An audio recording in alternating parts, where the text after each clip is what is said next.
Good, happy Wednesday morning, November 27, 2019. I'm Riley King, and welcome to the Riley King Newscast, right here on the Riley King Network. Let's begin. First up, man charged in Rochester bank robbery. Let's take a listen to the video from WMUR News 9.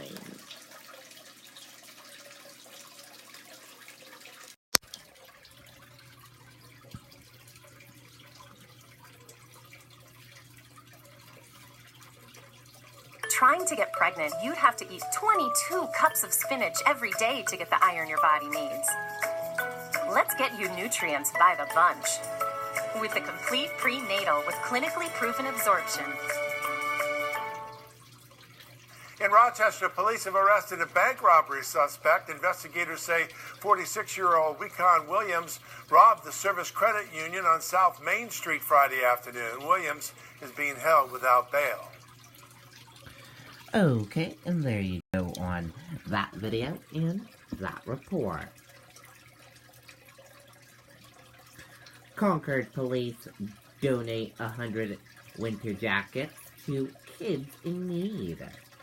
Let's take a look at the video from WMUR News 9.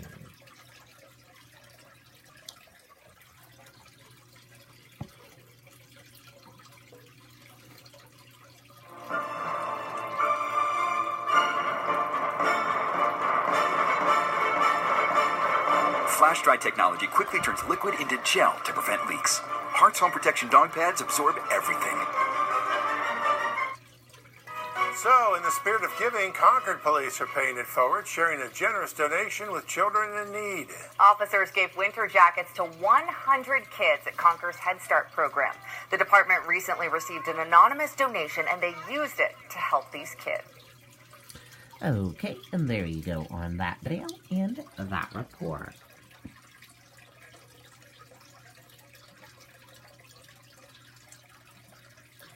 Interim Concord Superintendent promises more transparency. Frank Bass appointed in wake of sexual assault charges against teacher. Let's take a listen to that video from WMUR News 9, Tim Callery.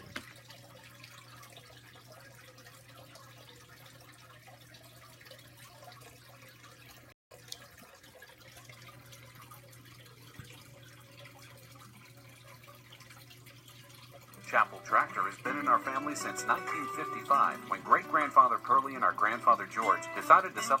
Frank Bass was hired as interim superintendent earlier this month after former superintendent Terry Forston resigned. That followed concerns about how the district handled accusations against teacher Howie Leung, who was eventually charged with sexual assault. Leung pleaded not guilty to those charges. Parents accused school leaders of not being upfront during that process, something Bass says he'll change. Making sure that communication is direct, it's consistent, and it's followed up upon.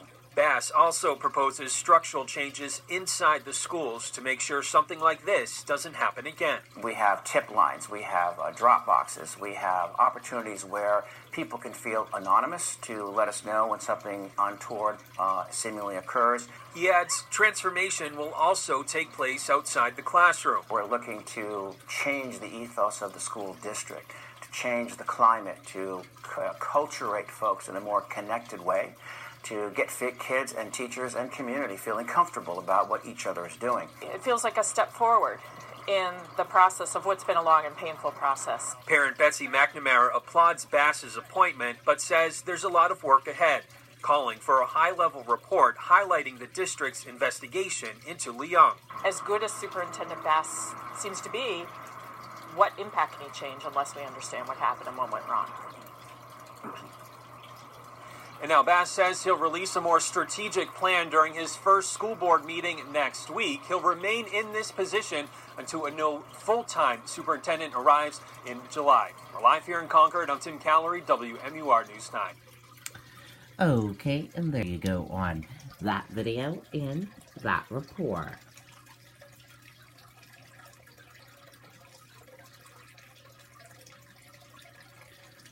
Storm cancels hundreds of flights out west. No major air travel ripple effect yet in east.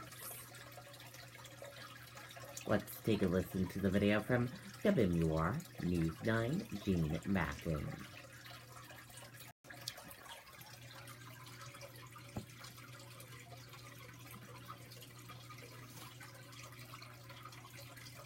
The East Coast is coasting through the start of Thanksgiving air travel. The Manchester-Boston Regional Airport dealing with just a few arrival and departure delays. I'm a little disappointed, but it's okay. We figured if we went out Tuesday night, it was better than trying to go on Wednesday when everybody and their uncle would be out. We're going to Baltimore. It's delayed. Yeah, about, I think, an hour and a half. Yeah, it's whatever. I mean, at least we're in an airport with this food, so we can just hang out. It's not clear yet if two major storms west of us will cause major ripple effects in air travel here. The storm dumped snow on the Denver International Airport, grounding hundreds of planes, about 1/3 of the airport's 1,600 daily flights. And airlines say it could take days to make up those cancellations. So far, smooth sailing in the Northeast, but high wind and rain could complicate travel in the coming days. Travelers here say they packed their patience. Because I have an extra day before Thanksgiving, so, yeah. You're counting your blessings. Yes, I am. Very much. And 5 grandkids, so get to go see them. He has a lot to look forward to. Now, travelers here say they are already concerned about the weather at the end of their long holiday weekend, hoping that will not cause more delays. Live at the Manchester-Boston Regional Airport tonight, Gene Mackin, WMUR News 9. Okay, and there you go on that video and that report.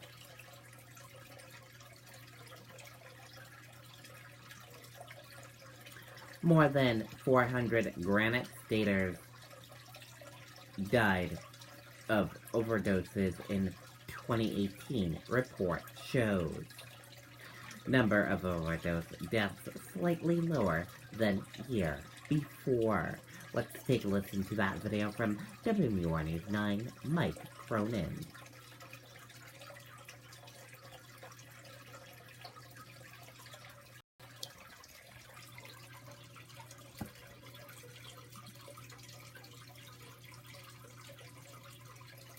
As this year winds down, we now have a clear picture of how many Granite Staters died last year from drug overdoses. The medical examiner's office released new numbers showing there were 471 drug deaths in 2018, 19 fewer than the previous year. Mostly they plateaued. The past 3 years, they've kind of been in the upper 400s, so that was the 3rd year in a row. The state says the majority of overdoses, 92%, were accidents, 7% were suicides, and 1% was not determined. It's based on the scene investigation and interviewing police, or talking to the police and interviewing friends and family, and also on the toxicology report. Chief Forensic Investigator Kim Fallon says fentanyl is still overwhelmingly the major problem in New Hampshire. People talk about heroin sometimes, but we had 5 heroin deaths and about 385 fentanyl deaths. The medical examiner's office puts together monthly and yearly overdose reports. They go to over 300 agencies, which are federal agencies and state agencies and local agencies, and they use that and say it's very helpful in planning their strategies on how to deal with the drug epidemic. An epidemic that appears to still be far from over. When people are taking drugs, they have no idea what they're taking. And if you'd like to read the medical examiner's full report, visit this story on WMUR.com or our mobile app. Live in the studio, Mike Cronin, WMUR News 9. Okay, and there you go on that video and that report.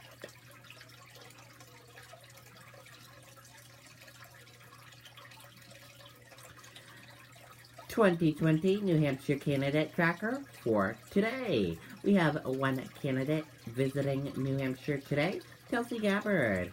She has a town hall in Rochester, New Hampshire at 5:30 p.m. today. U.S. features point to a slightly higher open. U.S. stock index were slightly higher Wednesday morning. 3 Baltimore men freed after 36 years of imprisonment. Let's take a listen to that video from ABC News.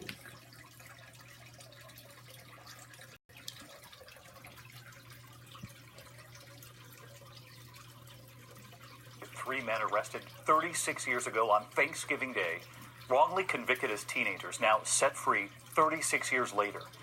Look at this, their joyful reunions with family members after their convictions were overturned. They were just 16 years old when they were arrested in 1983. Tonight, what they're now saying after 36 years locked up. Here's ABC's Lindsay Davis.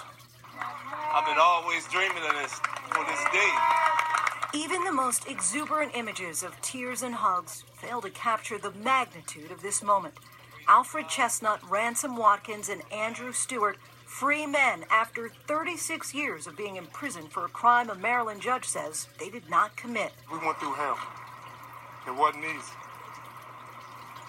You see us out here, we're smiling. We're happy that we're free, but we got a lot to fix. Their exoneration making headlines today, just as they're arrested back in 1983 when they were just 16 years old, arrested on Thanksgiving morning. DeWitt Duckett was shot in a second-floor hall at... This old WBAL-TV newscast reporting on the murder of a 14-year-old Baltimore teenager killed at school for his Georgetown University jacket. But prosecutors now say police reports reveal witnesses identified another shooter who later died. The boys were convicted even after Chestnut's mother showed police a receipt for a Georgetown jacket they found in her son's closet. It was Chestnut who pushed the state's attorney for Baltimore City to review the case. It's a tragedy that these men had 36 years of their life stolen from them. It's unreal. This opportunity that was given to us is unreal. Maryland currently does not have a system in place to compensate exonerees. The state attorney says she will lobby for a formalized compensation process, not to say that you can put price tag on what these men have been through, David. But they'll finally be home for Thanksgiving. Thank you, Lindsay. Hi, everyone. Okay, and there you go on that video and that report. And that does it for this morning edition of the Riley King Newscast, right here on the Riley King Network. I hope you all have a great rest of your day, and I'll see you back here later on today for another newscast. And I'll have a news report coming up in a little bit. Goodbye, everyone.